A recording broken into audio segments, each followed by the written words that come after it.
الحمد لله نحمده ونستعينه ونستغفره ونؤمن به ونتوكل عليه ونعوذ بالله من شرور أنفسنا ومن سيئات أعمالنا من يهده الله فلا مضل له ومن يضلله فلا هادي له ونشهد أن لا إله إلا الله وحده لا شريك له ونشهد أن سيدنا ومولانا محمدا عبده ورسوله صلوات الله وسلامه على سيد الأنبياء والمرسلين وعلى آله وصحبه أجمعين أما بعد فأعوذ بالله من الشيطان الرجيم بسم الله الرحمن الرحيم يا أيها الذين آمنوا قوا أنفسكم وأهليكم نارا وقال الله سبحانه وتعالى يا أيها النبي قل لأزواجك وبناتك ونساء المؤمنين يدنين عليهن من جلابيبهن وقال الله تبارك وتعالى إن المسلمين والمسلمات والمؤمنين والمؤمنات والقانتين والقانتات أعد الله لهم مغفرة وأجرا عظيما صدق الله العظيم وقال النبي صلى الله عليه وسلم لو أن المرأة إذا صلت خمسها وصامت شهرها وأطاعت بعلها وحسنت فرجها دخلت من أي أبواب الجنة شاءت وقال النبي صلى الله عليه وسلم أنتم على بينة من ربكم ما لم تظهر فيكم سكرتان سكرة الجهل وسكرة حب العيش وأنتم تجاهدون في سبيل الله وتأمرون بالمعروف وتنهون عن المنكر فإذا ظهر فيكم حب الدنيا فلا تجاهدون في سبيل الله ولا تأمرون بالمعروف ولا تنهون عن المنكر والقائمون يومئذ بالكتاب والسنة كالسابقين الأولين من المهاجرين والأنصار وقال النبي صلى الله عليه وسلم غدوة في سبيل الله أو روحة خير من الدنيا وما فيها أو كما قال عليه الصلاة والسلام. میرے محترم بھائیوں، بزرگوں اور دوستوں، ساری کائنات کا پیدا کرنے والا ایک اکیلا اللہ ہے۔ اللہ رب العزت نے اپنی قدرت سے آسمانوں کو، زمینوں کو، چاند، سورج، ستاروں کو، ہواؤں کو اور جتنی بھی اللہ رب العزت کے علاوہ، اللہ کی ذات کے علاوہ جتنی بھی مخلوقات ہیں، ان سب کو اللہ رب العزت نے اپنی طاقت سے، اپنی قدرت سے اکیلے نے پیدا کیا ہے۔ اور جس طریقے سے اللہ نے پیدا کیا ہے، اسی طریقے سے میرے بزرگوں اور دوستوں، اللہ تعالیٰ کے قبضہ قدرت کے اندر ہی ہے۔ کوئی چیز اللہ کی قدرت سے، اللہ کے قبضے سے، اللہ کی ملکیت سے، اللہ کے کنٹرول سے باہر نہیں ہے۔ اسی لیے اللہ رب العزت نے قرآن پاک کے اندر ارشاد فرمایا تبارک الذی بیدہ الملک، بڑی بابرکت ہے وہ ذات جس کے قبضہ قدرت میں سلطنت ہے، بادشاہت ہے، وہو علی کل شیء قدیر، اور وہ ہر چیز پر قادر ہے، کوئی چیز اس کی قدرت سے باہر نہیں ہے۔ اور ایک جگہ نہیں، سینکڑوں جگہ اللہ رب العزت نے بیان فرمایا ہے کہ ساری کائنات اللہ رب العزت کی ملکیت ہے، سب کا مالک اللہ ہے، سب کا خالق اللہ ہے، سب کا پیدا کرنے والا اللہ ہے۔ آسمانوں کو، زمینوں کو، ہواؤں کو، ستاروں کو، پتھروں کو، انسان کو، جنات کو، جتنی بھی اللہ کی مخلوقات ہے، ان سب کو اللہ نے اپنی قدرت سے بنایا ہے، اور ساری کائنات کے نظام کو اللہ رب العزت اپنی قدرت سے چلا رہا ہے، اور جب اللہ چاہے گا میرے بزرگوں اور دوستوں ساری کائنات کے نظام کو درم برم کر دے گا، ختم کر دے گا۔ نہ اللہ بنانے میں کسی کا محتاج، نہ اللہ چلانے میں کسی کا محتاج، اور نہ اللہ ختم کرنے میں کسی کا محتاج۔ اپنی قدرت سے اکیلے نے بنایا، اپنی قدرت سے اکیلا چلا رہا ہے، اور اپنی قدرت اپنی طاقت سے اکیلا ہی سب کو ختم کر دے گا۔ اللہ کے کام میں، اللہ کے ارادے میں، اللہ کی مشیت میں، اللہ کی کسی بھی اللہ کی قدرت کے اندر کوئی اللہ کو چیلنج کرنے والا نہیں ہے، بلکہ اللہ رب العزت نے ساری کائنات کے انسانوں کو جگہ جگہ چیلنج کیا ہے۔ آسمانوں کی اللہ تعالیٰ نے قدرت اپنی بیان فرمائی، آسمانوں کے اندر اپنی طاقت، اپنی قدرت اور اپنی طاقت کو جب بیان فرمایا تو انسانیت کو چیلنج کیا۔ الذی خلق سبع سماوات طباقا، اللہ وہ ہے جس نے 7 آسمانوں کو اوپر تلے پیدا کیا۔ ما تری فی خلق الرحمن من تفاوت، تم رحمان کی پیدا کرنے میں، رحمان کے بنانے میں کوئی خلل نہیں پیدا بتا سکتے، نہیں دیکھ سکتے۔ فرجع البصر، اپنی نگاہوں کو لوٹاؤ، یہ اللہ کا چیلنج ہے۔ دیکھو آسمانوں کو، لوٹاؤ اپنی نگاہوں کو۔ هل تری من فطور، کیا تمہیں کوئی دراڑ، کوئی پھٹن، کوئی شگاف نظر آتی ہے؟ اللہ پوچھ رہا ہے هل تری من فطور، کوئی پھٹن نظر آتی ہے؟ حالانکہ دنیا کے کتنی بڑی مضبوط اور کتنی بڑی بلڈنگ ہو، لیکن سال میں نہیں، 10 سال میں، 50 سال میں، 100 200 سال، 500 سال بعد اس کی ریپیئرنگ کرانی پڑتی ہے، اس کو صحیح کروانا پڑتا ہے۔ اگر اس کی مرمت نہیں کروائی گئی اور اس کو سنبھالا نہیں گیا تو وہ خالی دراریں نہیں پڑیں گی بلکہ وہ زمین کے اوپر آ کے گر جائے گی۔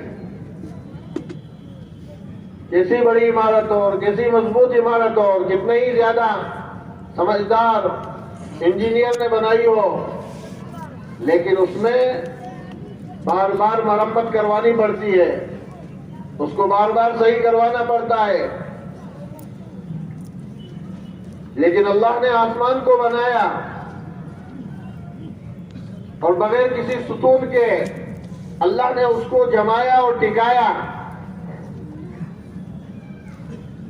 آپ دیکھو کہیں بھی آسمان کے نیچے یہ چھوٹا سا شامیانہ ہے، اگر اس کے نیچے سے یہ اس کے سہارے اور اس کے جو کھمبے پائپ لگا رکھے ہیں، اگر یہ سارے پائپ کو ہٹا دیا جائے تو یہ ٹکے گا؟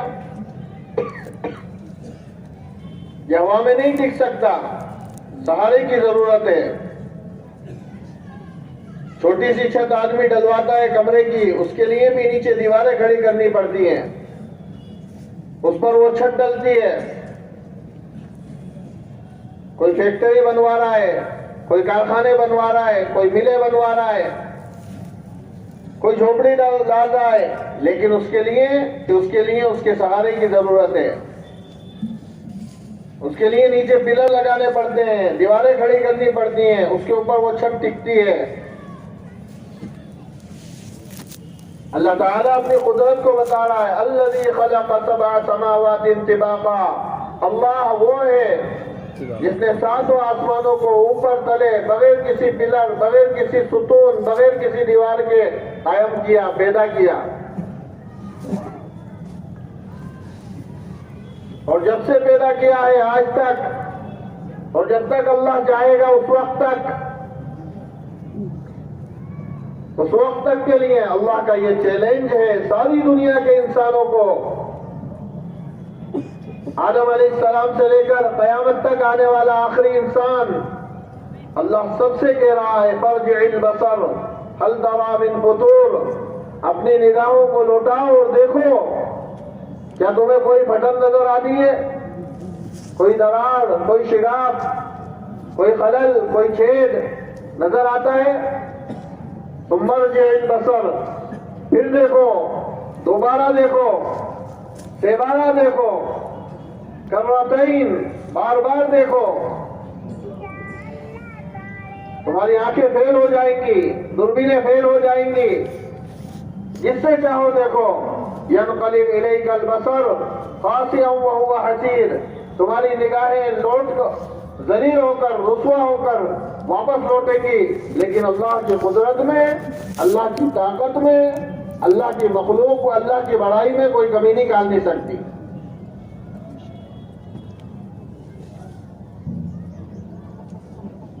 تو ساری کائنات اللہ کے قبضے قدرت میں ہے۔ اللہ رب العزت نے ان کو اپنی قدرت میں رکھا، اپنی طاقت میں، اپنے کنٹرول میں رکھا ہے، اور اس میں جو چاہتا ہے وہ اللہ تصرف کرتا ہے، جس طرح چاہتا ہے تصرف کرتا ہے۔ آج اللہ نے اس آسمان کو ٹکا رکھا ہے، ایک دن آئے گا اللہ پاک جب اس کو گرانا چاہے گا گرا دے گا۔ اللہ نے قیامت کا نقشہ کھینچا ہے قرآن پاک کے اندر، جگہ جگہ اللہ نے قیامت کو ذکر فرمایا۔ اذا السماء انشقت، جب آسمان پھٹ پڑے گا، اذا السماء انفطرت، جب آسمان پھٹ جائے گا،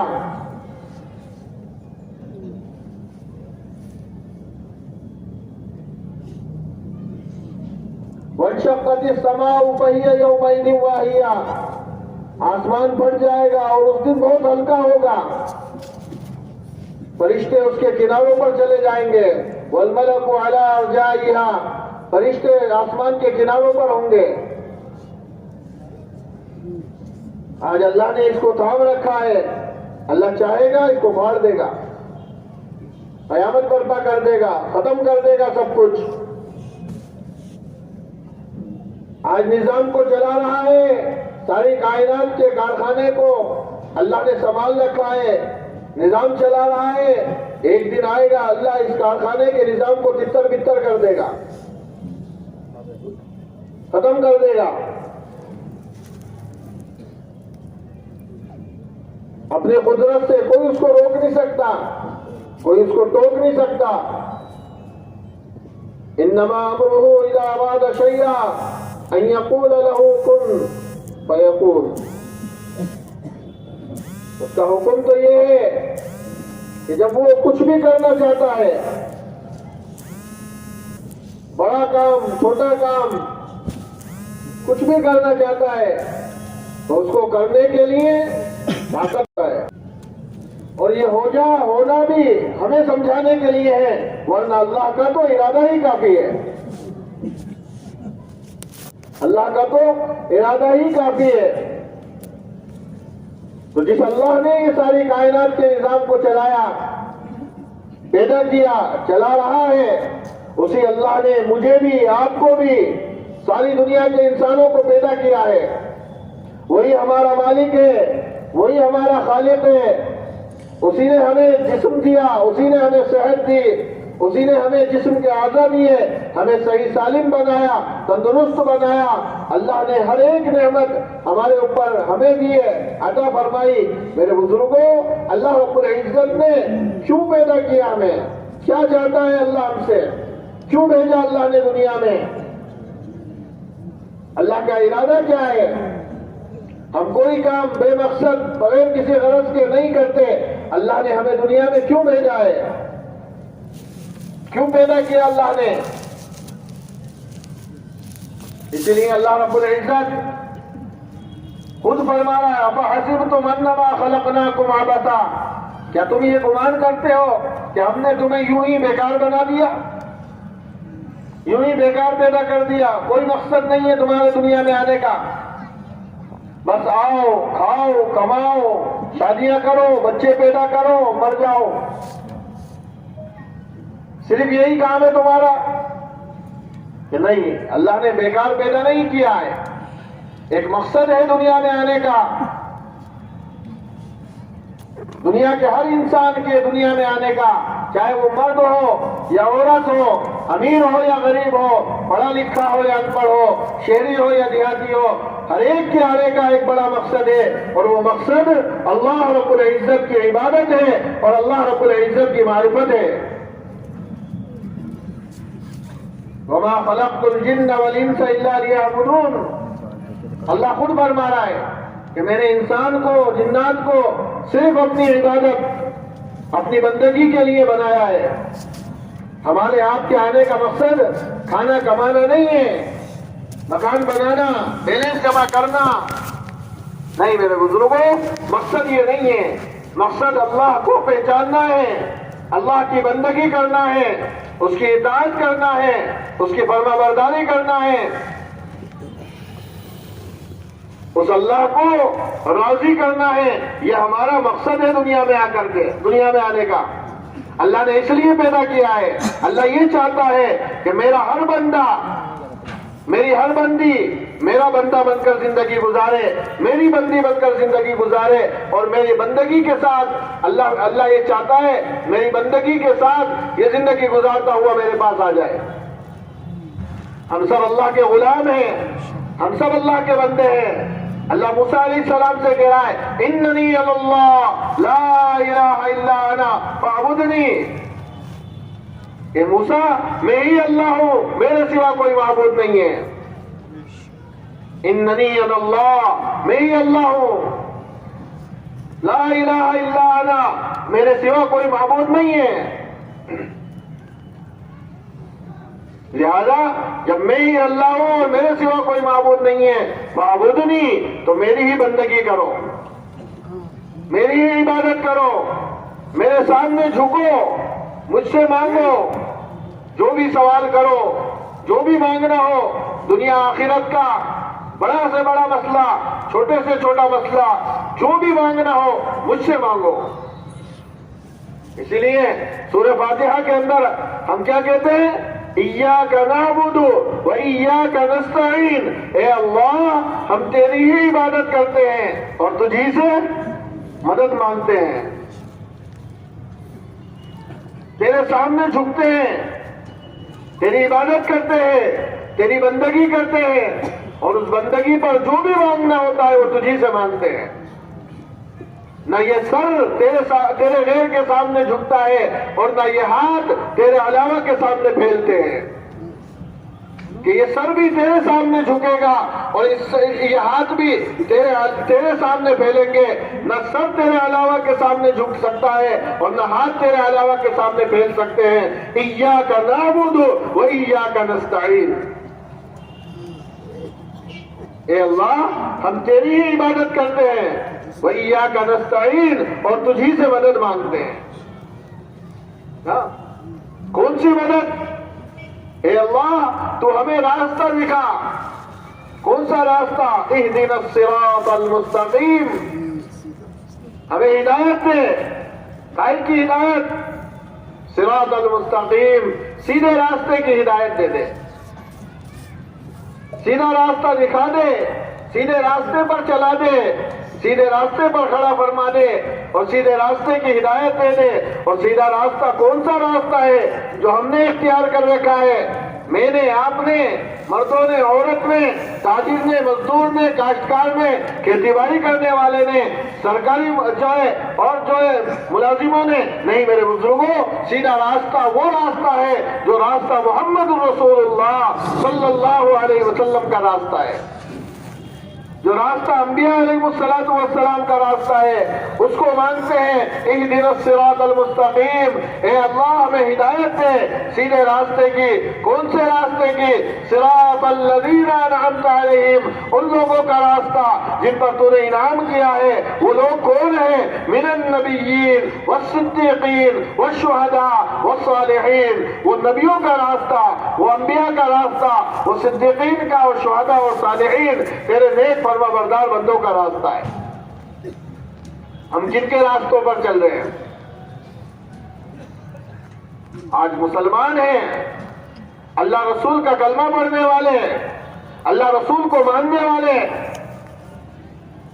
لیکن میرے بزرگوں ہم نماز میں اللہ سے مانگتے ہیں نبیوں کا راستہ، انبیاء کا راستہ، صدیقین کا راستہ، شہداء اور صالحین کا راستہ. لیکن میرے بزرگوں، نماز سے باہر والی زندگی ہماری یہ بتاتی ہے کہ نہ ہمارے پاس انبیاء کا راستہ ہے، نہ جس راستے پر ہم چل رہے ہیں نہ وہ انبیاء کا راستہ ہے، نہ صدیقین، نہ شہداء اور نہ صالحین کا راستہ ہے. کن کا راستہ ہے؟ جن کے راستے پر چلنے سے اسی نماز میں اسی آیت کے آگے ہم اللہ سے پناہ مانگتے ہیں کہ اللہ ہمیں نبیوں کے راستے پر چلانا، صدیقین اور شہداء اور صالحین کے راستے پر چلانا.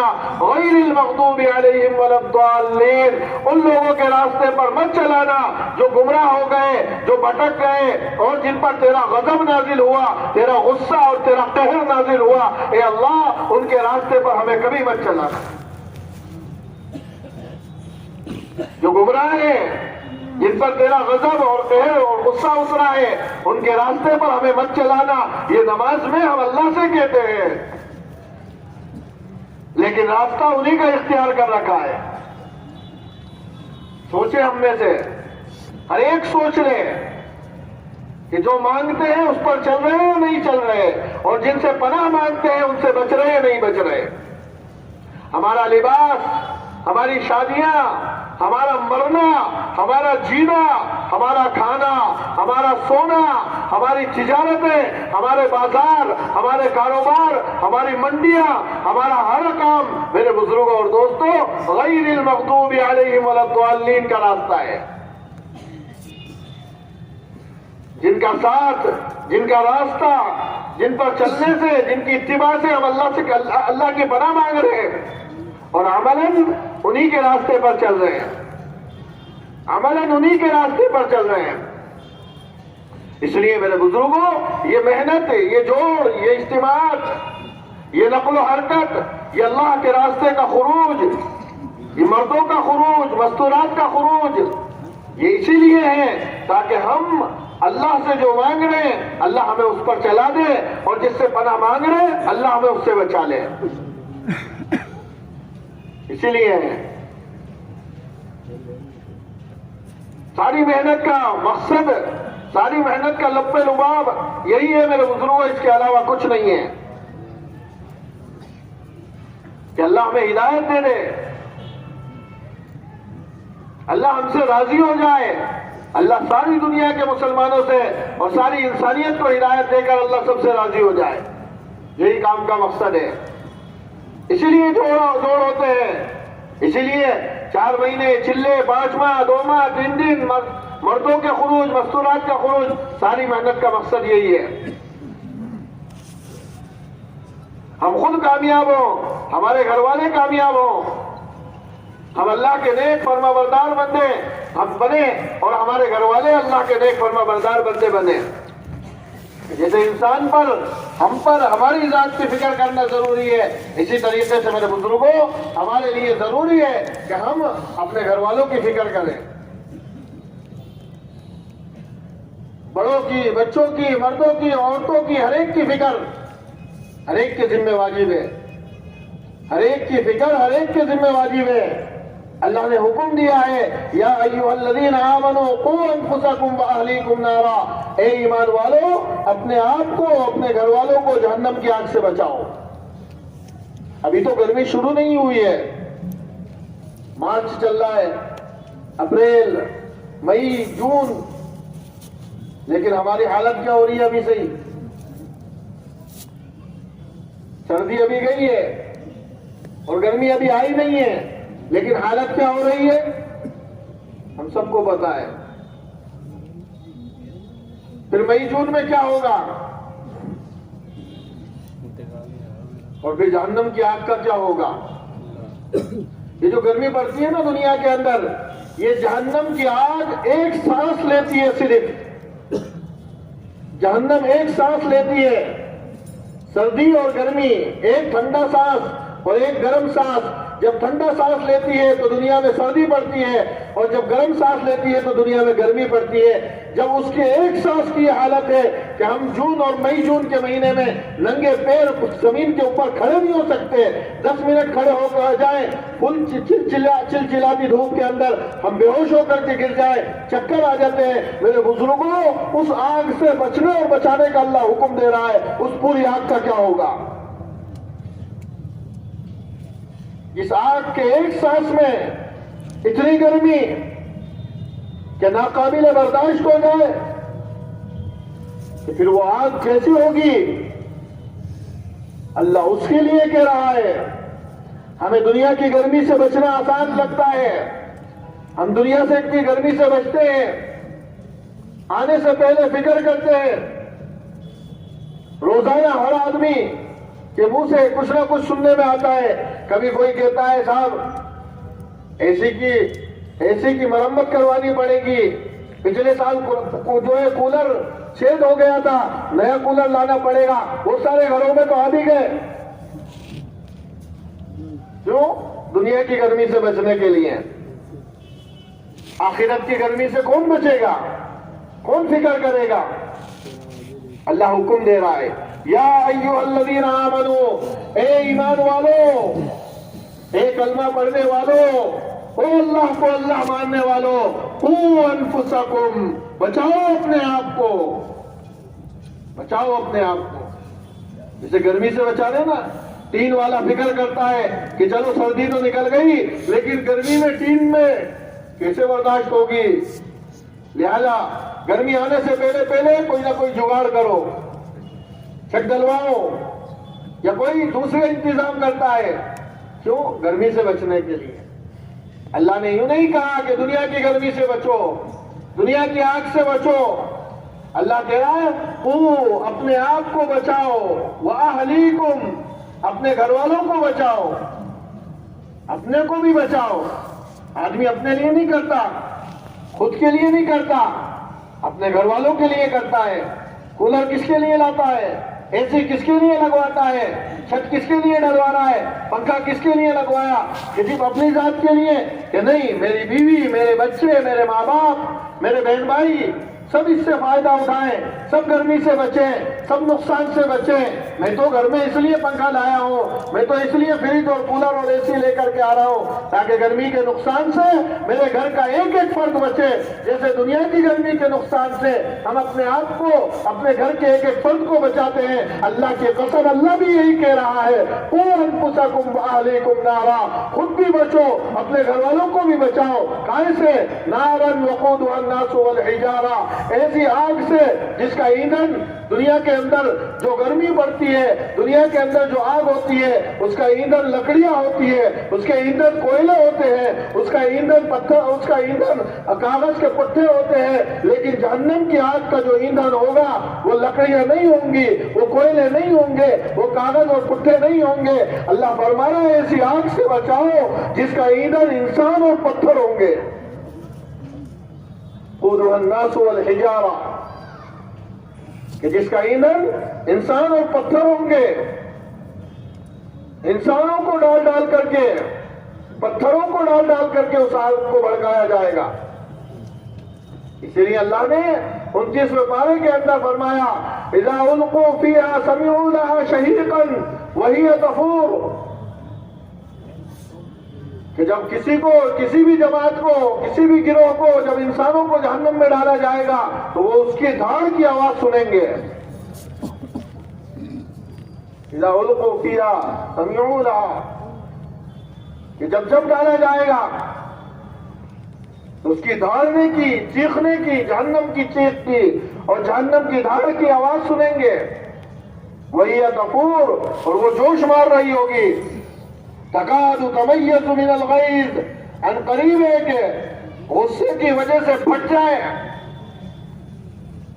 کلما القی فیہا فوج، جب کوئی گروہ اس کے اندر جائے گا، اور جہنم میں جب کسی گروہ کو اور جماعت کو ڈالا جائے گا، سألہم خزنتها، تو جو جہنم کا داروغہ ہے، جو فرشتہ جہنم کے دروازے پر کھڑا ہے، وہ سوال کرے گا، وہ پوچھے گا الم یاتکم نذیر، کیا کوئی ڈرانے والا نہیں آیا تھا؟ کوئی سمجھانے والا نہیں آیا تھا؟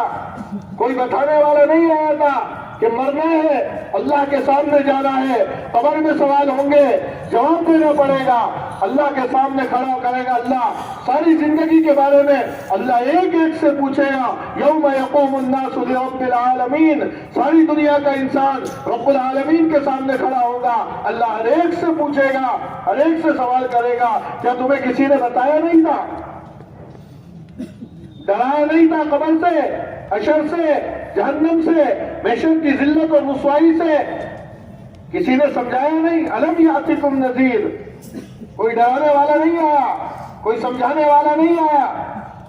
اقرار کریں گے، آج سمجھ میں نہیں آ رہی، لیکن جب آئے گی سامنے مصیبت، مرنے کے بعد جب سامنا ہوگا، نافرمانیوں کے ساتھ چلے گئے، بغیر توبہ کے چلے گئے، اللہ کو ناراض کر کے چلے گئے، اور پھر جب سامنا ہوگا اللہ کی طاقت کا،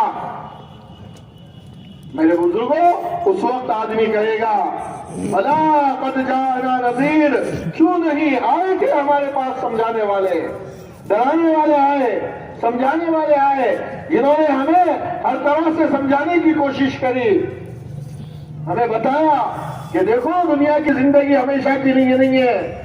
بچہ پیدا ہوتا ہے، ناسمجھ ہوتا ہے، دھیرے دھیرے بڑا ہوتا ہے، سمجھدار بننا شروع ہو جاتا ہے، ایک وقت آتا ہے سب سے زیادہ اپنے آپ کو سمجھدار سمجھتا ہے، پھر دھیرے دھیرے ڈھلنا شروع ہوتا ہے، یہ اپنے آپ کو سمجھدار سمجھتا رہتا ہے، اس کا بیٹا اس کو بیوقوف کہتا ہے، اس کا بھائی اس کو بیوقوف کہتا ہے، محلے والے یار دوست اس کو بیوقوف کہنا شروع کر دیتے ہیں، یہاں تک کہ اس کا بڑھاپا آتا ہے، پھر یہ اللہ میاں کے پاس چلا جاتا ہے۔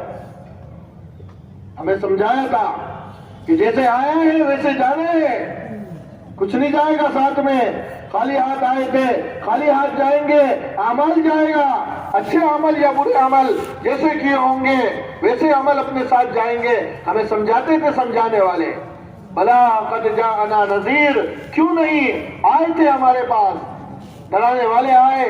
انبیاء علیہ السلام نے قرآن اپنے وقت کے اوپر، اپنے وقت کی جو کتابیں ان پر اتری تھی، ان کتابوں کے ذریعے سے اللہ کے پیغامات، اللہ کی باتیں ہم تک پہنچائی اور ہمیں سمجھایا، قرآن کے ذریعے سے، حدیث کے ذریعے سے ہمیں سمجھایا۔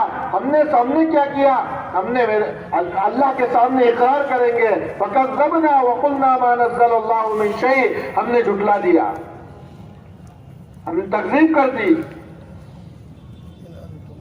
ہاں، مسلمان زبان سے تو نہیں جھٹلا سکتا، مسلمان تو نہیں کہہ سکتا کہ نہیں صاحب نہیں ماننا، مجھے نہیں معلوم، میں نہیں جاؤں گا قبر میں، قبر کے سوال جواب کو نہیں مانتا، میں نہیں جانتا، میں نہیں مانتا کہ پل صراط میں کچھ ہوگا اور اوپر سے گزرنا ہوگا اور وہ جہنم کے اوپر بچھا ہوا ہوگا اور بال سے باریک تلوار سے تیز ہوگا، میں نہیں مانتا ان فالتو باتوں کو۔ مسلمان کبھی زبان سے اقرار نہیں کرے گا، کبھی انکار نہیں کرے گا، لیکن اگر عمل اس کے خلاف ہے تو زبان سے انکار نہ کر کے یہ عمل سے انکار کر رہا ہے،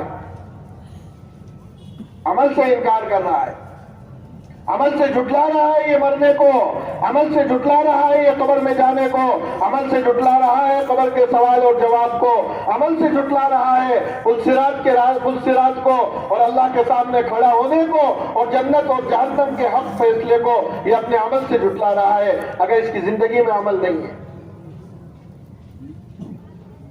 فَكَذَّبْنَا وَقُلْنَا مَا نَزَّلَ اللَّهُ مِن شَيْءٍ، ہم نے جھٹلا دیا اور ہم نے کہا اللہ نے کچھ بھی نہیں اتارا۔ إِنْ أَنْتُمْ إِلَّا فِي ضَلَالٍ كَبِيرٍ، جیسے آج سمجھاتے ہیں نا،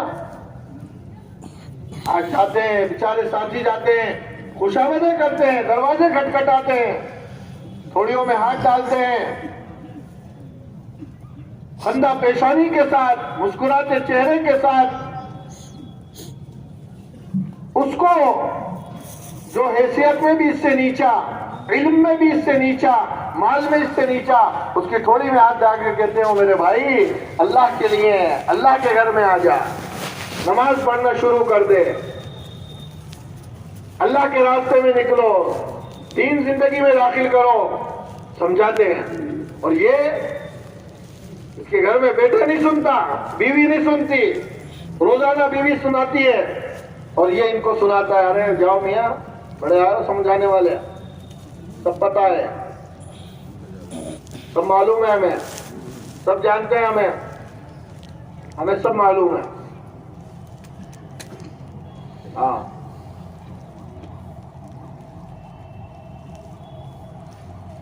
اپنے آپ کو سنبھالو، اپنے گھر کو سنبھالو پہلے۔ ہاں، آخرت میں اقرار کرے گا کہ اللہ پاک آئے تھے، سمجھایا تھا، انفرادی، اجتماعی، مجمع میں بھی ایک ایک کے پاس جا کر کے بھی ہر اعتبار سے ہمیں سمجھایا گیا، لیکن ہم نے تو سمجھانے والوں کو جھٹلا دیا۔ ان انتم الا فی ضلال کبیر، اقرار کریں گے۔ وقالوا لو كنا نسمع او نعقل، اور کہیں گے کہ کاش ہم سن لیتے اور سمجھ لیتے۔ اگر اس وقت ہم سنتے دھیان سے اور سمجھتے پھر عمل کرتے، ما كنا فی اصحاب السعیر، تو آج ہم جہنم والوں میں سے نہ ہوتے۔ اس وقت اقرار کریں گے۔ اس وقت یہ قرآن ہے، اس سے نہیں ہے۔ آپ سورہ ملک پڑھیں، اللہ کے نبی صلی اللہ علیہ وسلم نے فرمایا میرا دل چاہتا ہے سورہ ملک تبارک الذی میرے ہر امتی کے دل میں ہو، ہر امتی کو یاد ہو۔ اللہ کے نبی کبھی بھی سورہ ملک پڑھے بغیر سویا نہیں کرتے تھے، ہمیشہ کا آپ کا معمول تھا، روزانہ کا معمول تھا۔ اسی سورہ ملک کا ترجمہ ہی ہے، آپ پڑھنا قرآن شریف اٹھا کر کے دیکھنا، آدمی اقرار کرے گا، مرد بھی عورتیں بھی، فَاعْتَرَفُوا بِذَنبِهِمْ، اپنے گناہوں کا اقرار کریں گے، لیکن اس وقت کا اقرار کرنا کوئی کام نہیں آئے گا۔ سُحْقًا لِأَصْحَابِ السَّعِيرِ، ہاں آج اللہ نے موقع دیا ہے، آج موقع ہے۔ یہ شعبان کا مہینہ، آئندہ رمضان کا مہینہ، اور آج کی رات بڑی مقدس رات ہے، بڑی بابرکت رات ہے، مغفرت کی رات ہے۔ حضور صلی اللہ علیہ وسلم نے ارشاد فرمایا اذا كان نصف الليل من شعبان فقوموا ليلها وصوموا نهارها، جب شعبان کی 14ویں، جب شعبان کی 15ویں رات ہو تو آپ نے فرمایا کہ رات کو قیام کرو، عبادت کرو، اور دن میں روزہ رکھو 15 تاریخ کا، حکم دیا آپ نے، سنت ہے۔ اللہ پاک کی رحمت مغفرت متوجہ ہوتی ہے۔ ادھر مغرب کا وقت ہوا، سورج ڈوبا، اور اللہ اعلان کروانا شروع کرتا ہے، پوری رات اعلان ہوتا رہتا ہے، حل من مستغفرین، کیا ہے کوئی گناہگار نافرمان بھٹکا ہوا گمراہ نافرمان گناہگار جس کو میں معاف کروں؟ کوئی ہے جو توبہ کرنے والا جس کی توبہ کو قبول کروں؟ پوری رات اعلان چلتا ہے۔ آج کی رات میں اللہ ہمیں قدردانی کی توفیق عطا فرمائے۔ فیصلہ ہوتا ہے، آج فیصلہ ہوگا۔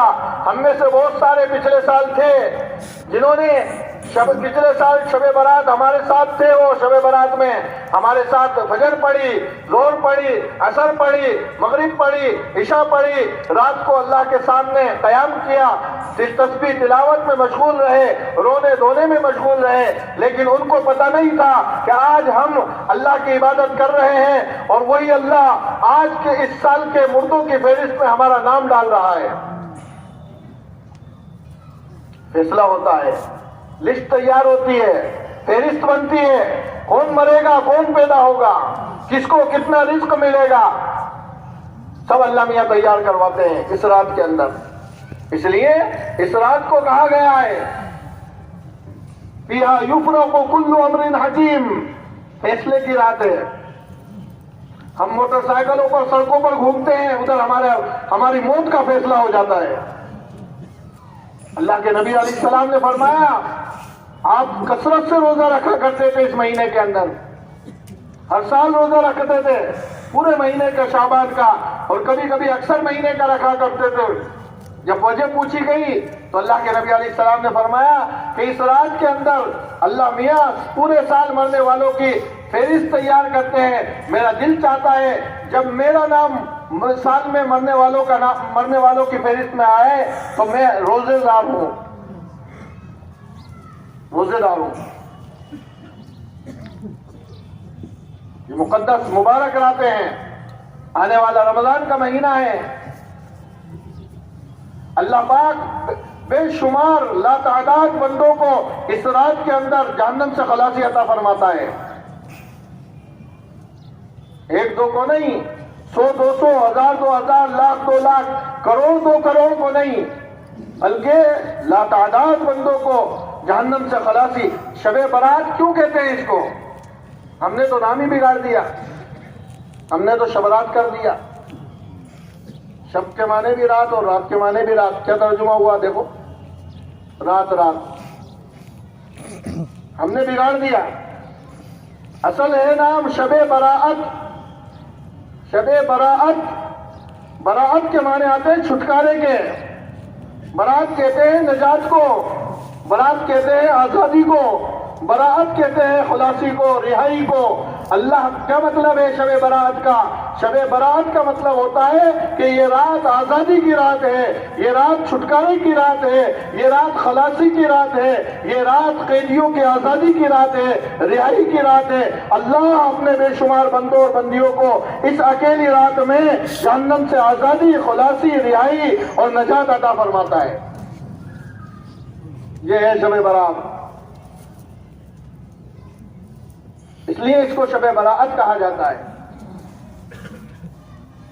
ہاں، اللہ کے رسول صلی اللہ علیہ وسلم نے فرمایا قبیلہ بنو کلب مدینہ کے اندر سب سے بڑا، سب سے زیادہ بکریاں پالنے والا قبیلہ تھا۔ وہ سب سے زیادہ بکریاں پالا کرتے تھے اس قبیلے کے لوگ۔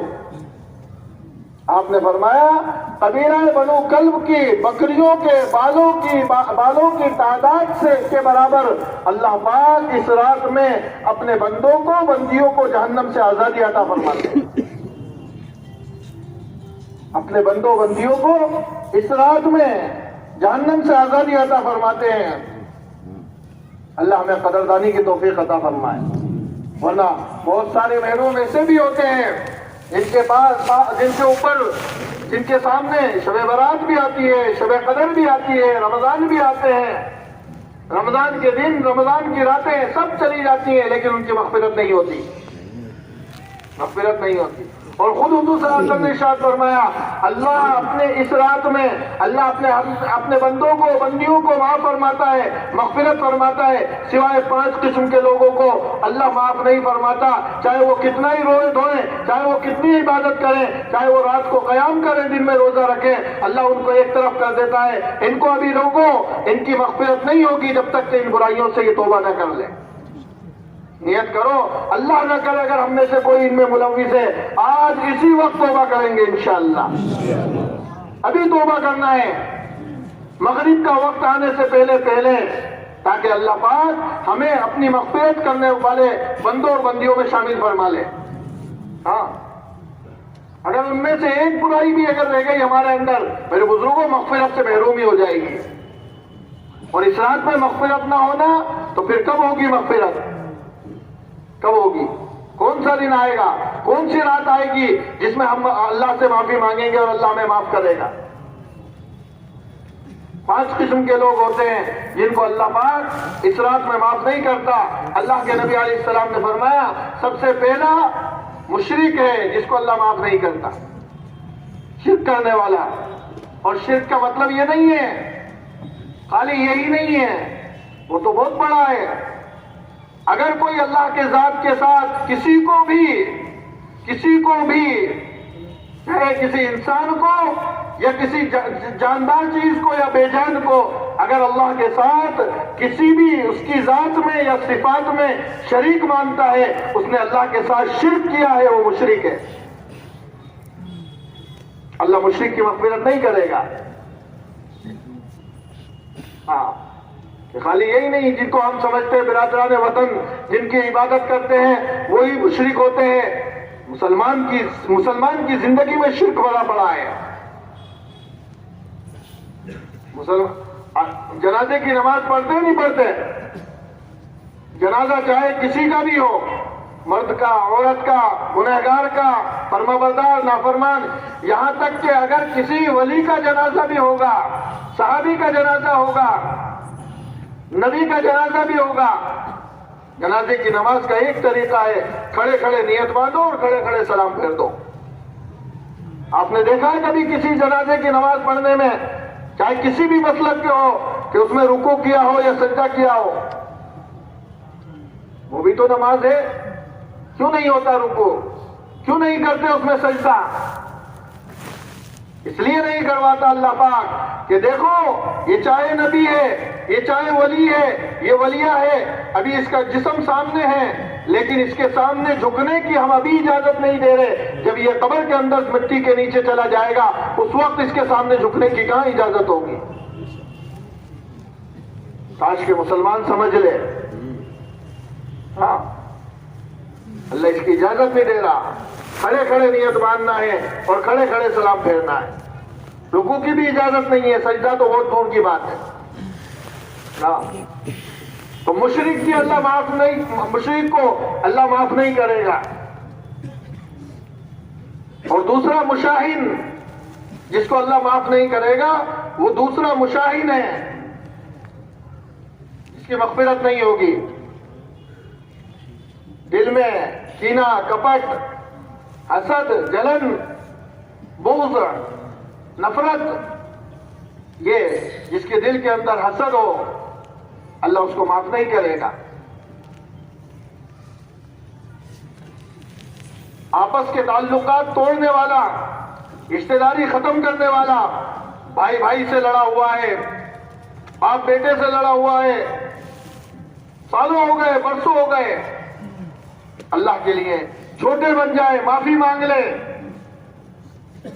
ہم سے وہ معافی نہیں مانگ رہا، ہم اس سے معافی مانگ لیں. ہمیں وہ سلام نہیں کر رہا، ہم اس کو سلام کر لیں. کہیں ایسا نہیں ہو کہ ہمارا نام مردوں کی فہرست میں آ رہا ہو اور ہم اپنے رشتہ دار سے قطع تعلق کرنے کی وجہ سے اللہ ہمیں اس رات میں مغفرت سے محروم کر کے اپنے پاس بلا رہا ہو. ہماری معافی بھی نہیں ہوئی اور مردوں کی فہرست میں نام بھی آ چکا. اللہ کے لیے چھوٹے بن جائے. من تواضع للہ رفعہ اللہ، جو اللہ کے لیے جھکتا ہے اللہ اس کو اونچا کر دیتا ہے. اللہ کے لیے جھکے. ہاں ماں باپ کا دل دکھایا، رشتہ داروں کا ستایا، پڑوسیوں کو، کسی کو بھی، اللہ کے لیے اس سے معافی مانگ لیں. اس نے معاف کر دیا اللہ معاف کر دے گا. اور تیسرے قسم کا آدمی جس کو اللہ معاف نہیں کرے گا، عاق للوالدین، ماں باپ کا نافرمان. اللہ اس کو بھی چھوڑے رکھتا ہے، ماں باپ کے نافرمان کو،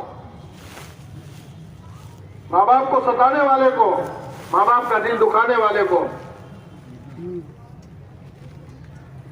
اس کی بھی مغفرت نہیں ہوگی. چوتھا، حضور صلی اللہ علیہ وسلم نے ارشاد فرمایا جس کی اللہ معاف نہیں کرے گا، مغفرت نہیں کرے گا، مدمن خمر، شراب پینے والا، شراب کا عادی، نشے باز، نشہ کرنے والا، اس کی بھی مغفرت نہیں ہوگی. اور پانچواں فرمایا مسبل ازار، اپنے کپڑے کو ٹخنوں سے نیچے لٹکانے والا. تو عام ہو گیا، عام ہو گیا، گناہ ہی نہیں سمجھ رہا اس کو. تو جبکہ مسلم شریف کی حدیث ہے، اللہ کے نبی علیہ السلام نے ارشاد فرمایا کہ اللہ پاک قیامت کے دن نظر رحمت نہیں فرمائے گا اس شخص پر، ولا یزکیہم، اور نہ ان کا تزکیہ کرے گا، وَلَهُمْ عَذَابٌ عَلِيمٌ، اور ان کو دردناک عذاب دے گا. کون ہوگا؟ جو کپڑوں کو ٹخنے سے نیچے لٹکا رہا ہوگا. اللہ مغفرت نہیں کرتا، ازراہ تکبر. اللہ ہم سب کی حفاظت فرمائے. اس لیے اگر اللہ نہ کرے، خدا نہ خواستہ، یہ برائیاں ہمارے اندر ہیں، آج اللہ سے توبہ کریں، معافی مانگیں. غروب آفتاب سے پہلے، چونکہ اس وقت اللہ کی رحمت کے اعلان شروع ہو جاتے ہیں، مغفرت کے اعلان شروع ہو جاتے ہیں، پوری رات اعلان چلتے ہیں. اور وہ توبہ دائمی ہو، استقامت ہو، اپنی جمے اس پر. ایسا نہیں کہ یہاں تو توبہ مانگی، توبہ کری، معافی مانگی اور رات بھر تو بچے رہے، صبح ہوتے ہی واپس شروع ہو گئے. نہیں، توبہ تو کہتے ہی اسے ہیں کہ جو کیا ہے اس پر ندامت ہو اور جو آئندہ اس گناہ کو ہمیشہ کے لیے چھوڑنے کا پکا ارادہ ہو، اس کا نام توبہ ہے. کہ آئندہ کبھی نہیں کروں گا، جو کیا ہے اللہ میں نادم ہوں، شرمندہ ہوں، یقیناً مجھ سے غلطی ہوئی ہے، نافرمانی ہوئی ہے، تجھے ناراض کر دیا جھوٹ بول کر، جو بھی گناہ ہوا ہو اس کے اوپر ندامت، شرمندگی اور آئندہ نہ کرنے کا عزم مصمم، اس کا نام توبہ ہے۔ آدمی پکی نیت کر لے کہ میں آئندہ کبھی نہیں کروں گا انشاءاللہ، اور پھر ہو جائے بشریت کے تقاضے کی وجہ سے، تو ایسا نہیں ہے کہ اللہ دوبارہ معاف نہیں کرے گا، ایسا نہیں ہے کہ اللہ معاف نہیں کرے گا کہ پہلے تو نیت کر لی آئندہ نہیں کروں گا پھر کر بیٹا۔ حدیث میں آتا ہے، بلکہ اللہ تو خود فرماتا ہے کہ میرا بندہ جانتا ہے اس کو کوئی معاف کرنے والا ہے، فرشتوں گواہ رہنا میں نے سارے گناہ معاف کر دیے۔ پھر غلطی کر بیٹھتا ہے، پھر کہتا ہے اللہ مجھ سے پھر ہو گئی معاف کر دے، اللہ پھر بھی کہتا ہے فرشتوں سے کہ بار بار مجھ سے معافی مانگ رہا ہے، اس کو پتا ہے اس کا کوئی رب ہے جو اس کو معاف کر سکتا ہے۔ اس لیے میرے بھائیوں معافی مانگے اللہ سے، اور آج تک کی کمی کوتاہی پر اللہ سے توبہ کریں۔ جس اعتبار سے بھی دین کے معاملے میں ہم سے، ایمان کے معاملے میں، اعمال کے معاملے میں، اپنے گھر والوں کی فکر کرنے کے معاملے میں ہم سے جو کومیاں ہوئی ہیں، کوتاہیاں ہوئی ہیں، میرے بزرگوں اللہ سے معافی مانگیں، اور آئندہ نیت کریں انشاءاللہ اپنی بھی فکر کریں گے، اپنے گھر کے مردوں کی، عورتوں کی بھی فکر کریں گے۔ مردوں کا کام، مستورات کا کام اسی لیے ہے، مردوں کی تعلیم، مستورات کی تعلیم، مردوں کا خروج، مستورات کا خروج۔ جیسے ہم اپنی ذات کے ذمہ دار ہیں، اپنے گھر کی مستورات کے بھی ذمہ دار ہیں۔ اللہ کے نبی علیہ السلام نے جیسے مردوں پر محنت کری ہے ایسے ہی عورتوں پر بھی محنت کری ہے، بلکہ میرے بزرگوں اللہ کے دین کے اوپر جب قربانی دینے کا وقت آیا تو سب سے پہلے اور سب سے زیادہ قربانیاں کس نے دی ہیں؟ آپ دیکھو تاریخ اٹھا کر سیرت میں، اللہ کے نبی صلی اللہ علیہ وسلم کا ساتھ دینے والی سب سے پہلے حضرت خدیجہ الکبریٰ رضی اللہ تعالیٰ عنہا ہیں، جنہوں نے جان سے اور مال سے دونوں اعتبار سے حضور صلی اللہ علیہ وسلم کا ساتھ دیا ہے۔ آپ کے اوپر وحی نازل ہوئی، نبوت ملی، آپ گھبرائے ہوئے تھے، پسینہ بہ رہا تھا، آپ کانپ رہے تھے، دل دھوج رہا تھا، گھر میں آئے حضرت خدیجہ رضی اللہ تعالیٰ عنہ آپ کی بیوی ہیں، اور آپ جو ہے کانپ رہے ہیں۔ اللہ کے نبی صلی اللہ علیہ وسلم نے فرمایا مجھے چادر اڑا دو، زملونی زملونی، مجھے چادر اڑا دو۔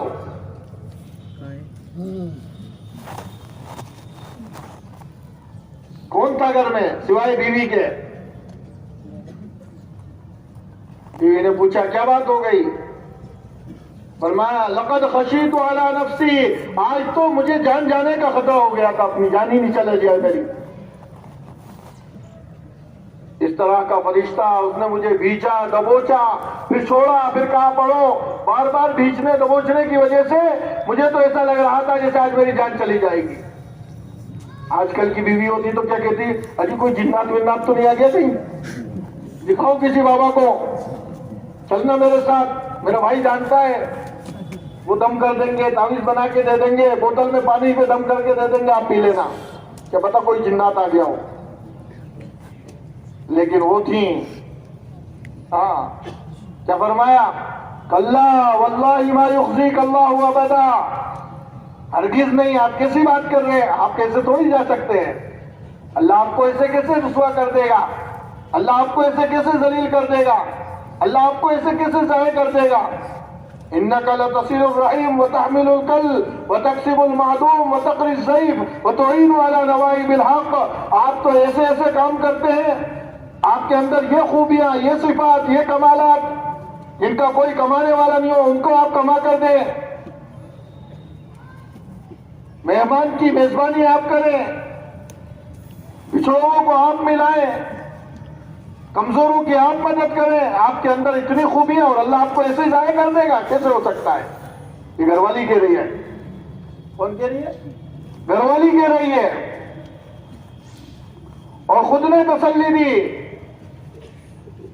جب اپنے آپ کی تسلی سے مطمئن نہیں ہوئی تو اپنے چچا زاد بھائی ورقہ ابن نوفل کے پاس لے گئی، ان سے تسلی دلوائی، اور انہوں نے کہا ھذا الناموس الذی نزل اللہ علی موسیٰ، ارے یہ تو وہی فرشتہ ہے جو موسیٰ علیہ السلام پر اترا کرتا تھا، موسیٰ علیہ السلام کے پاس آیا کرتے تھے، یہ تو جبریل علیہ السلام ہے۔ یا لیتنی فیہا جزعا یا لیتنی اکون حیا اذ یخرجک قومک، کاش کہ میں اس وقت زندہ رہوں اور کاش کہ میں اس وقت طاقتور رہوں جب آپ کی قوم آپ کو آپ کے شہر سے نکالے گی. ان سے تسلی دلوائی. عورت جب ارادہ کر لے کسی بھی کام کا، چاہے اچھے کا یا برے کا، کنارے لگا کر چھوڑتی ہے، اس سے پہلے قدم نہیں روکتی. اگر اچھائی کا ارادہ کر لیا تو آپ دیکھ لو حضرت خدیجہ رضی اللہ تعالیٰ عنہ، قرآن میں اللہ کہہ رہا ہے وَوَجَدَكَ عَائِلًا فَأَغْنَىٰ، ہم نے آپ کو تنگ دست پایا پھر ہم نے آپ کو غنی کر دیا. یہ غنی آپ کہاں سے ہوئے تھے؟ اَيْ بِمَالِ خدیجہ، ہم نے آپ کو غنی کر دیا خدیجہ کے مال کے ذریعے سے.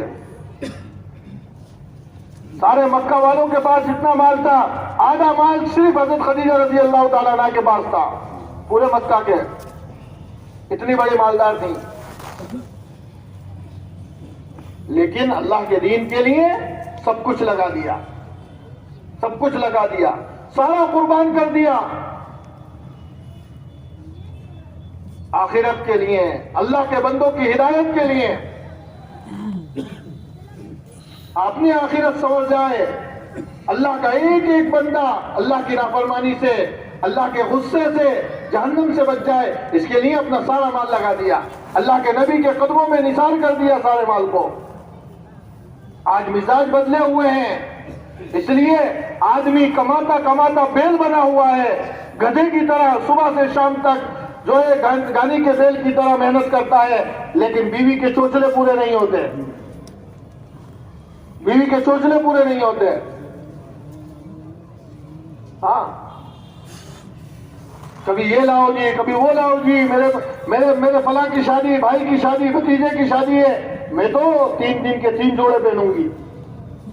اور ہر جوڑا کوئی 200-300 والا نہیں، 1500 2,000 کے جوڑے ہوتے ہیں. اور وہاں حضرت عائشہ رضی اللہ تعالیٰ عنہ کے پاس ایک جوڑا تھا، 9 مدینے کے اندر 9 بیٹیاں رخصت ہو گئی تھی اس جوڑے کے اندر.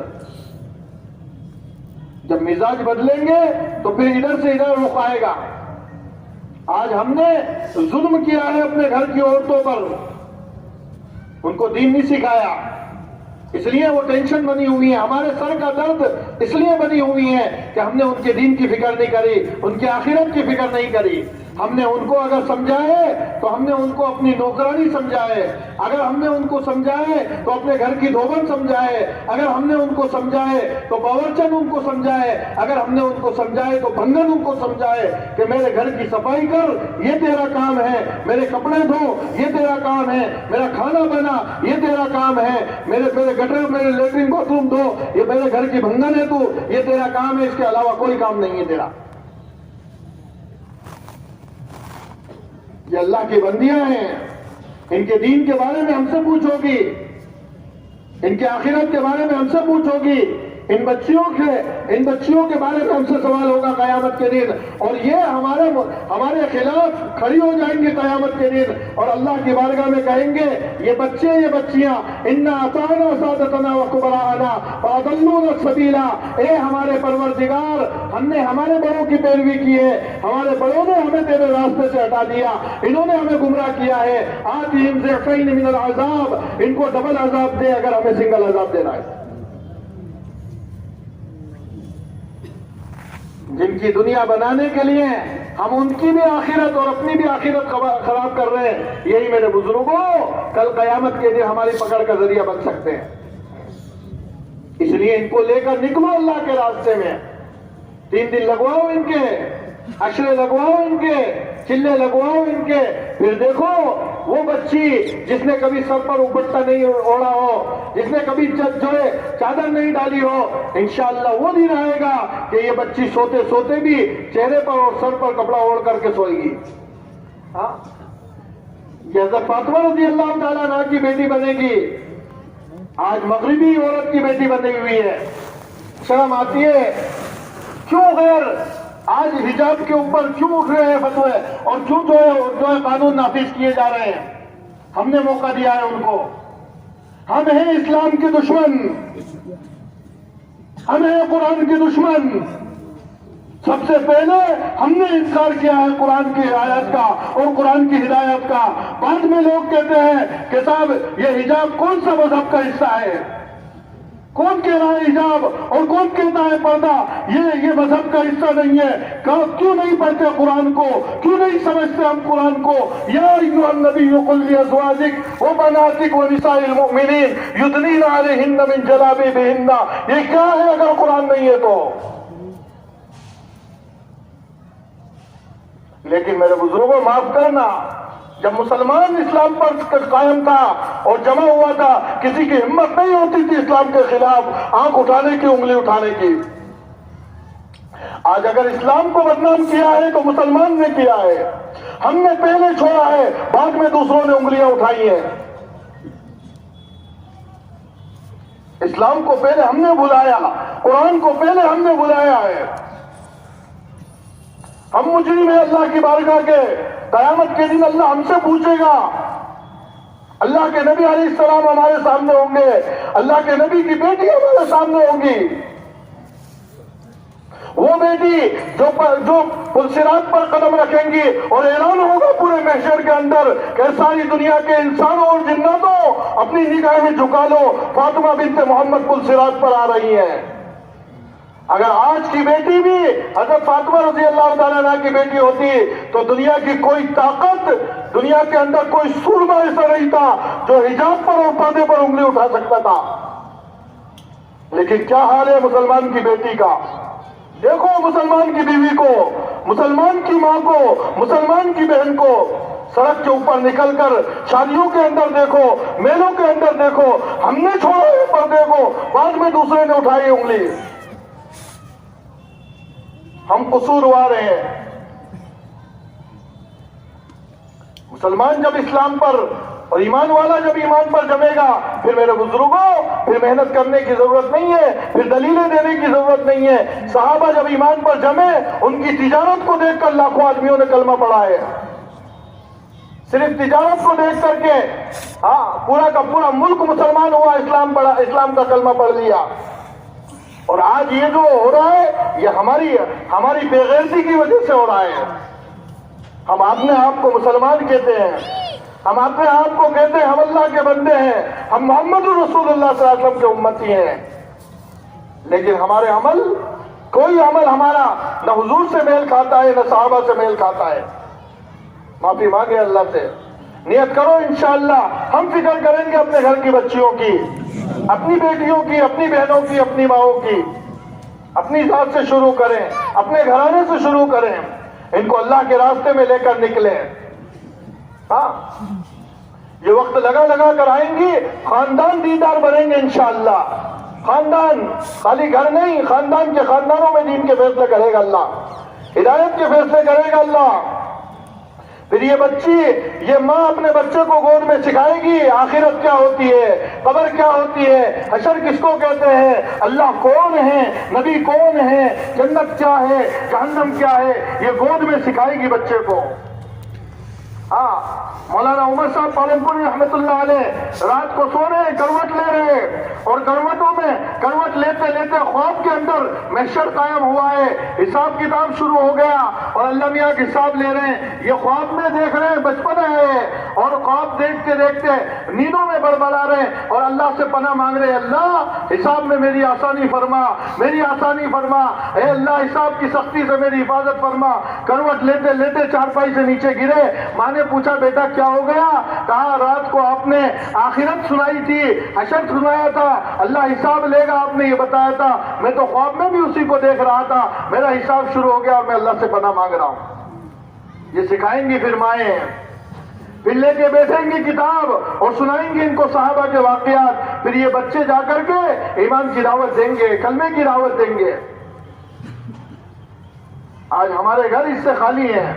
نیت کرو انشاءاللہ اپنے گھروں میں تعلیم شروع کریں گے انشاءاللہ.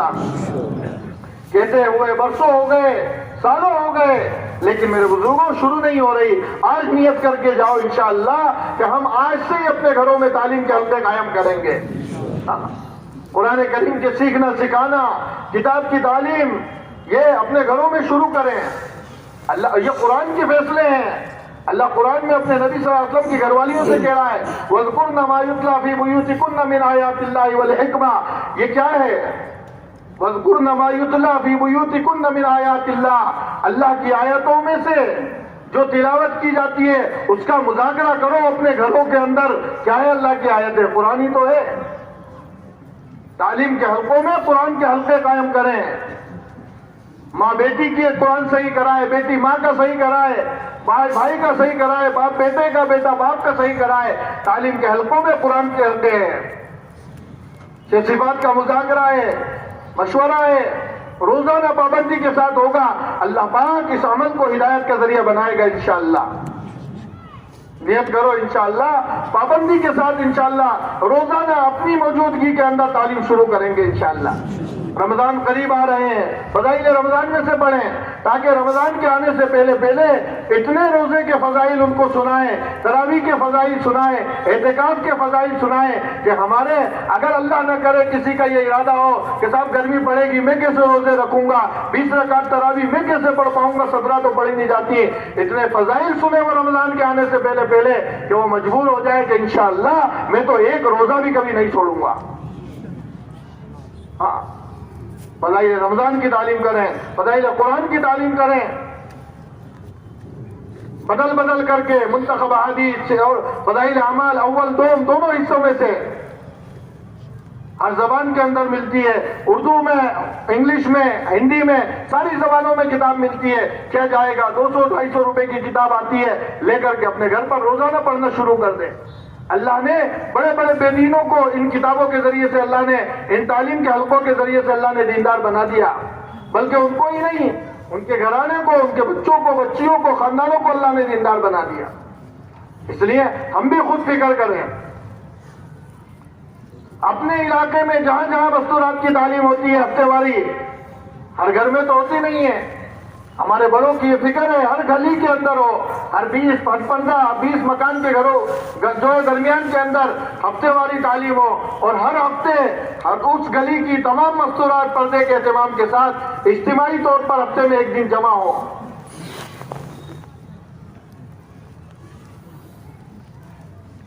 ہر ہفتے اگر ہمارے گھر میں ہوتی ہے بہت اچھی بات، نہیں ہوتی تو جہاں ہوتی ہے ہم اپنے گھروں کو بھیجیں، اپنے مستورات کو وہاں بھیجیں، پردے کے اہتمام کے ساتھ بھیجیں.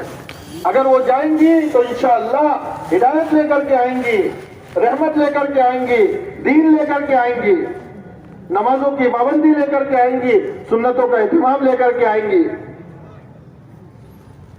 اور جن کے 4 مہینے نہیں لگے پھر آسانی کے ساتھ 4 مہینے لگ جائیں گے. کیونکہ جماعت والوں کی بات تو کم سمجھ میں آتی ہے، بیوی کی بات جلدی سمجھ میں آ جاتی ہے. کوئی سی بھی بات ہو، گھر والی کی بات جلدی سمجھ میں آ جاتی ہے. ماں باپ کہتے رہتے ہیں بیٹا یہ لے آنا وہ لے آنا، 2 دن 3 دن گزر جاتے ہیں، بیٹا کہتا ہے وہ ابا بھول گیا، پاپا بھول گیا، دماغ میں ہی نہیں رہی، کام اتنا سارا تھا کہ سمجھ میں نہیں آئی، کل لے آؤں گا انشاءاللہ. اور ادھر گھر والی نے اگر ایک بار کہہ دیا تو دماغ پہ سوار کر کے ایسا جاتا ہے کہ واپس آنے تک نکلتا ہی نہیں ہے دماغ سے. اگر اس نے کہہ دیا بریانی لانی ہے تو بریانی آنی ہی آنی ہے. تو یہ سارا کام کروا لیتی ہیں، یہی ہمارے 4 مہینے بھی لگوا دیں گے انشاءاللہ، یہی بیرون وقت لگوا دیں گے انشاءاللہ. ہاں، ایسے ساتھی ہے، نام نہیں لوں گا، ان کا اخلاص ختم ہو جائے گا بیچاروں کا. ایسے ساتھی ہیں جن کے 4 مہینے نہیں لگ رہے تھے، بیوی نے 3 دن لگائے، چلے کئی بار لگ گئے تھے، ساتھی تھک گئے تشکیلیں کرتے کرتے، نئے ساتھی پرانے ساتھی. لیکن اللہ نے عورت کو ذریعہ بنانا تھا. بیوی کے 3 دن لگ گئے، شوق پیدا ہوا، بیوی نے کہا دوبارہ چلنا ہے، دوبارہ لگ گئے، 3 بار لگ گئے. کہا اب اگلے کی ترتیب کیا ہے کہ اب اگلی ترتیب عشرے کی ہے، 10 دن لگانے پڑیں گے. ٹھیک ہے، میں 10 دن بھی لگاؤں گی. 10 دن لگانے کے بعد بریک لگ گئے. وہ بریک اس لیے لگے کہ میاں جی کے 4 مہینے نہیں لگے ہوئے تھے. بیوی کو تو شوق تھا کہ میں جتنے بھی اس کا نصاب ہے بخاری تک پڑھ لوں ایک ساتھ. لیکن بریک اس لیے لگ گئے کہ 4 مہینے شرط ہے مستورات میں چلہ لگنے کے لیے، اور میاں جی کے ابھی 4 مہینے نہیں لگے. تو جو بیوی پہلے روکتی تھی جانے کے لیے اب وہ خود تیاری کر رہی ہے. کوئی بات نہیں، اب کیسے کپڑے نہیں سلیں گے تو کوئی بات نہیں، آپ تو 4 مہینے لگاؤ، 4 مہینے میں جاؤ. 22 چلے لگا ہوا ساتھی، 22 چلے لگا ہوا ساتھی، ہر سال ساتھی تشکیلیں کر کر کے تھک جاتے تھے، نیت کر کے جاتا واپس چلے میں آ جاتا، لیکن جب بیوی نے کہا پورے سال میں کہتی رہی کہ اب کیسے 4 مہینے پورے کیے بغیر نہیں آنا ہے، تو اس کی ہمت نہیں ہوئی، 4 مہینے کیے بغیر آ گیا، 4 مہینے پورے کر کے ہی آیا۔ تو انشاءاللہ اگر ہم نے ان کی فکر کر لی تو اللہ نے چاہا تو یہ ایک کو 2 کو نہیں، پورے خاندان کو اللہ نے چاہا تو جنت میں داخل کروا دے گی۔ یہ کنارے پر لگائے بغیر نہیں چھوڑتی۔ حضرت لوط علیہ السلام کی بیوی ہے، برائی کا ارادہ کیا، قوم کو ڈبونے کا ارادہ کر لیا، تو میرے بزرگوں اس کو کنارے پر لگا کے چھوڑی، پوری قوم کو برباد کروا دیا۔ نوح علیہ السلام کی بیوی نے برائی کا ارادہ کیا، نافرمانی کا، بے ایمانی کا، پوری قوم کو ڈبو کر کے برباد کر کے دکھایا، پوری قوم کو برباد کروا دیا نوح علیہ السلام کی۔ اور ادھر اللہ کے نبی صلی اللہ علیہ وسلم کی بیوی ہے، نیکی کا ارادہ کیا تو دیکھو کیسا ساتھ دیا ہے آپ کا، کیسا ساتھ دیا ہے۔ جن نبیوں نے اپنے وقت جن نبیوں کا ساتھ ان کی بیویوں نے دیا ہے، اللہ نے ان کی شریعت کو، ان کے دین کو خوب پھیلایا، خوب ان سے کام لیا، اور جن کی گھر والیوں نے ساتھ نہیں دیا، آپ دیکھیں نوح علیہ السلام کے 950 سال تک، 910 سال تک مسلسل محنت ہے حضرت نوح علیہ السلام کی۔ مفتی شفیع صاحب معرف القرآن میں تحریر فرماتے ہیں کہ حضرت نوح علیہ السلام کو 40 سال کی عمر میں نبوت ملی تھی، اور 910 سال تک لگاتار محنت کری تھی، انہوں نے لگاتار محنت کری تھی۔ قرآن میں 950 سال کی عمر ہے ان کی، فَلَبِثَ فِيهِمْ أَلْفَ سَنَةٍ إِلَّا 50 عَامًا، 40 سال میں نبوت ملی، اور 910 سال تک، یعنی ایک پیڑھی گزر گئی، دوسری پر محنت کری، دوسری گزر گئی، تیسری پر، یہ اللہ کی طرف سے معجزے کے طور پر نوح علیہ السلام کو 950 سال کی عمر ملی تھی، ورنہ ان کی قوم کی اتنی عمر نہیں تھی۔ کتنی نسلیں گزر گئی، انہوں نے محنت نہیں چھوڑی، لیکن اس کے باوجود بھی بیوی نافرمان تھی، تو ایمان کتنے لوگ لائے؟ 910 سال کے اندر صرف 80 لوگ ایمان لے کر کے آئے، مرد و عورت دونوں ملا کر 80-82، اس سے زیادہ نہیں ہے۔ خود قرآن میں اللہ کہہ رہا ہے وَمَا آمَنَ مَعَهُ إِلَّا قَلِيلٌ، نوح علیہ السلام کے ساتھ ایمان لانے والے بہت کم تھے۔ اور حضور صلی اللہ علیہ وسلم کتنے سال رہے دنیا میں؟ 63 سال دنیا کے اندر رہے۔ کتنی عمر میں نبوت ملی؟ دعوت کی محنت کب شروع کری؟ 40 سال میں نبوت ملی۔ اس کے بعد مدینہ منورہ، مکہ مکرمہ کے اندر 13 سال، مدینہ منورہ میں 10 سال، 23 سال کے اندر اللہ کے نبی صلی اللہ علیہ وسلم کا ساتھ دیا۔ کس نے؟ گھر والی نے ساتھ دیا۔ میرے بزرگوں اور دوستوں، 23 سال کے اندر 1.25 لاکھ صحابہ اکرام کا مجمع تیار ہو گیا، بیوی کا ساتھ دیا۔ اس لیے ہم سنگل نہیں چلے ہیں۔ مفتی ابرار صاحب کہتے ہیں نا، ون وے نہیں، ساتھ میں لے کر چلے ہیں۔ جوڑا بنایا اللہ نے تو ان کو ساتھ میں لے کر کے چلیں۔ ہاں یہ کہ مستورات کی جو ترتیب ہے وہ مردوں کی ترتیب سے الگ ہے۔ مرد ہر مہینے 3 دن لگائے، مستورات 3 مہینے میں 3 دن لگائیں گی۔ مرد ہر سال 4 میں چلہ لگائیں گے، مستورات کی ترتیب 3 سال کے چلے کی ہے۔ مرد جو ہے وہ مردوں کا عشرہ، مستورات کا سال کا عشرہ ہے، مردوں کا سال کا چلہ ہے۔ ان کی ترتیب کے اعتبار سے وقت لگائے، لیکن وہ جو 3 مہینے میں ایک بار فکر لے کر کے آئیں گی، وہ ہماری ہر مہینے کی فکر سے آگے بڑھی ہوئی ہوگی انشاءاللہ۔ وہ 3 سال کے چلے میں جو فکر لے کر کے آئیں گی، وہ ہمارے سالانہ چلے سے فکر بڑھی ہوئی ہوگی ان کی انشاءاللہ۔ تو اس لیے ہم نیت کریں انشاءاللہ کہ اپنے گھر کی مستورات کی ہم فکر کریں گے، ان کو اللہ کے راستے میں لے کر نکلیں۔ پھر دیکھو آپ کے بیٹے، آپ کی اولادیں، آپ کی گودوں سے، آپ کی مستورات کی گودوں سے نکلنے والے، یہ عورتوں کی گودوں سے ہی تو نکلے ہیں، اور آسمان سے تھوڑی سکتے تھے۔ خواجہ قطب الدین بختیار کاکی رحمۃ اللہ علیہ، خواجہ معین الدین اجمیری رحمۃ اللہ علیہ، خواجہ فرید الدین شکرگنج رحمۃ اللہ علیہ، امام ابو حنیفہ، سفیان ثوری، بایزید بستانی، یہ بڑے بڑے اللہ والے ہیں۔ کہاں سے آئے تھے یہ؟ کس نے بنایا ان کو اللہ والا؟ کوئی آسمان سے نہیں، ماں کے پیٹ سے پیدا ہو کر کے یہ ولی نہیں بن گئے تھے، ان کی ماؤں کی تربیت نے ان کو ولی اللہ بنایا ہے، ان کی ماؤں کی تربیت نے ان کو ولی اللہ بنایا ہے۔ ماں کی زندگی میں دین ہوگا، وہ بچوں کو دین سکھائیں گی، اللہ کا ڈر، آخرت کا خوف، استحضار سکھائیں گی۔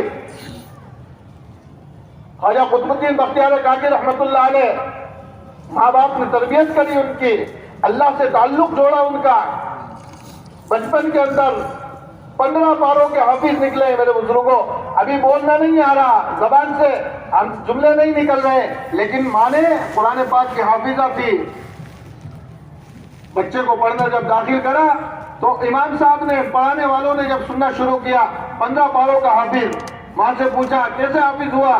کہا کہ میں 15 پاروں کی حافظہ ہوں, لیکن جب سے یہ میرے حمل کی شکل میں میرے پیٹ میں ٹھہرا اس وقت سے لے کر, اور اس کو جب تک میں نے پرورش کری ہے, اس کو دودھ پلایا تو قرآن سنایا, سلایا تو قرآن سنایا, میں نے اس کے کانوں میں اللہ کے کلام کے علاوہ کسی چیز کو جانے نہیں دیا.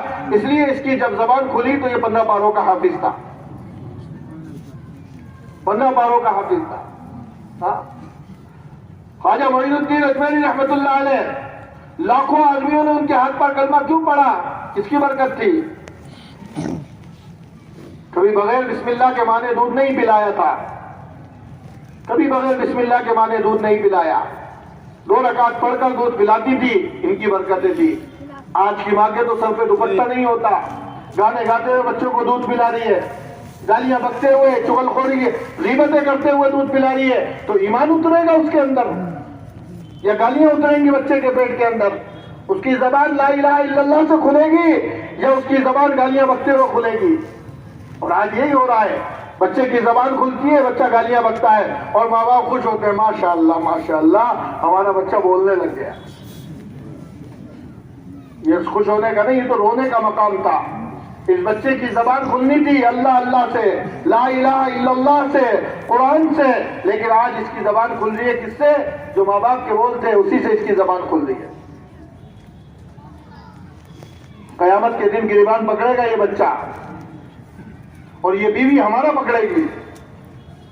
سارے چوچلے پورے کر دیے, مہنگا سے مہنگا جوڑا پہنایا, اچھے سے اچھا کھانا کھلایا, عمدہ سے عمدہ گاڑیوں میں بٹھایا, لیکن اگر نہیں سکھایا تو دین نہیں سکھایا. کبھی سنی اپنی بیوی کے تحیات, درود شریف, دعائے معصورہ, دعائے قنوت, نماز کے فرض, وضو کے فرض, غسل کے فرض سنائے کبھی؟ کیوں نہیں سنا؟ کون سنے گا؟ کوئی غیر محرم آ کے سنے گا میری ماں سے, میری بیٹی سے, میری بہن سے, میری بیوی سے؟ ہمیں فکر کرنی ہے, مجھے فکر کرنی ہے. ان کو اللہ کے راستے میں لے کے نکلیں گے, ان کی نمازیں بنیں گی, یہ دین سیکھیں گی, ورنہ قیامت کے دن میرے بزرگوں یہ اللہ میاں سے کہیں گی, اللہ میاں, بیوی بھی, بیٹی بھی, ماں بھی, بہن بھی روکیں گی, پکڑ لیں گی, جانے نہیں دیں گی, چاہے آپ کتنے بڑے دیندار ہو, کتنے بڑے ملا جی ہو, یہ جانے نہیں دے گی. اے اللہ, ساری ضرورتیں ہم نے پوری کری ہیں, اس کی کھانے کی ضرورت ہم سے پوری ہوتی, اس کی پینے کی ضرورت, اس کے لباس کی ضرورت, اس کی خواہش, اس کی حاجت, اس کی ساری ضرورت ہم سے پوری ہوتی تھی, لیکن اس نے ہماری سب سے بڑی ضرورت سے ہمیں محروم کر دیا. آخرت ہماری ضرورت تھی, قبر ہماری ضرورت تھی, تیرا دین ہماری سب سے بڑی ضرورت تھی. اس نے کبھی ہمیں سکھایا ہی نہیں, کبھی لے کے نہیں گیا, خود 4 مہینے لگا کے آ گیا, مجھے کبھی 3 دن نہیں لگوائے, خود بیرون کے سفر کر آیا, کبھی مجھے مستورات کی ہفتے واری تعلیم میں نہیں بھیجا, کبھی گھر میں لے کر کتاب کی تعلیم نہیں کرائی. مجھے کیا پتا تھا کہ دین کیا ہوتا ہے, نماز کیا, قبر کیا, حشر کیا؟ میں نے تو کبھی سوچا ہی نہیں. میں تو اس کے گھر کی دوبر بندی رہی زندگی میں. اس کو جنت میں بھیجے گا, مجھے جہنم میں بھیجے گا. اللہ میاں, اس کی وجہ سے میں جہنم میں جا رہی ہوں, اس کو بھی میرے ساتھ کر. لے جائے گی ساتھ میں, بیوی لے جائے گی, ماں لے جائے گی, بیٹی لے جائے گی, بہن لے جائے گی. ان کی فکر کریں, ان کو اللہ کے راستے میں لے کے نکلیں. نیت کرو انشاءاللہ. ہر مہینے اپنے 3 دن مسجد اور جماعت کے ساتھ, اور ہر تیسرے مہینے میں ہم میں سے ہر ایک اپنی مستورات, محرم مستورات کے ساتھ اللہ کے راستے میں نکلے گا. اور محرم مستورات صرف بیوی کو نہیں کہتے ہیں. بہت سارے ساتھی یہ سوچتے ہیں کہ میری تو شادی نہیں ہوئی ابھی, تو یا شادی ہوئی ہے تو میری بیوی جانے کے لائق نہیں ہے, بچے چھوٹے ہیں, دودھ پیتے ہیں, یا کوئی معذوری ہے. محرم خالی بیوی کا نام نہیں ہوتا. محرم میں آپ کی جو شرعی محرم ہے, جن سے زندگی میں کبھی آپ کا نکاح نہیں ہو سکتا, وہ سب آپ کی شرعی محرم ہے. ان میں سے کسی کے بھی ساتھ آپ اللہ کے راستے میں جا سکتے ہیں, ان کے ساتھ آپ جا سکتے ہیں. اپنی بیٹی کے ساتھ, اپنی ماں کے ساتھ, اپنی شادی شدہ بہن کے ساتھ, شادی شدہ بیٹی کے ساتھ, لیکن شرط یہ ہے ان کے شوہر کی اجازت ہو. اللہ کے راستے میں جا سکتے ہیں, اپنی پھوپھو کے ساتھ جاؤ, خالہ کے ساتھ جاؤ, دادی کے ساتھ جاؤ, نانی کے ساتھ جاؤ. اتنی ساری محرم ہے, کوئی کہہ نہیں سکتا کہ میں مستورات میں وقت کیسے لگاؤں, کوئی کہہ نہیں سکتا. اگر بیوی معذور ہے تو اتنے ساریوں میں سے تو کوئی ہوگا, کسی کو بھی تیار کر لے. خالہ کو کر لیا, پھوپھو کو کر لیا, نانی کو کر لیا, دادی کو کر لیا. بہنوں سے اجازت لے کر کے میں بہن کو جماعت میں لے جاؤں, بہنوں سے اجازت لے کے بڑی بہن کو لے گئے ساتھ میں. لیکن نیت کرو انشاءاللہ ہمیں ان کی فکر کرنی ہے انشاءاللہ. ہاں, اپنی گھر والیوں کی فکر کریں, اپنی بچیوں کی فکر کریں, ان کو دین سکھائیں, ان کو اللہ کے راستے میں لے کر نکلیں. بہت ساری بہنیں ایسی ہیں کہ لگی بعد میں, لیکن اللہ کا شکر ہے بیرون کا سفر کر کے آ گئی, دل پہ لے لیا, اللہ نے آسان کر دیا. ابھی بھی الحمدللہ ہماری جے پور کی بہت ساری جماعتیں, اللہ کا شکر ہے, مستورات کی بھی 3 دن کی, عشرے کی, چلے کی, بیرون کی جماعتیں بھی مردوں کی مستورات کی اللہ کا شکر ہے کام کر رہی ہیں. ہم بھی نیت کریں, سارے ساتھی نیت کرو انشاءاللہ. جن کا جو نصاب پورا ہو گیا وہ آگے بڑھنے کی نیت کرے. جنہوں نے ابھی قدم ہی نہیں رکھا مستورات کے کام میں, وہ نیت کرو کہ بسم اللہ ہم کریں گے انشاءاللہ. تو وہ ساتھی پہلے جن کا عشرہ لگا ہوا ہے یا چلہ لگا ہوا ہے, چلے لگے ہوئے ساتھی اپنی جگہ پر کھڑے ہو کے بتائیں کہ انشاءاللہ ہمارا چلہ لگا ہوا ہے, آئندہ ہم انشاءاللہ بیرون 2 ماہ کے لیے تیار ہیں. بولو بھائی, جن ساتھیوں کا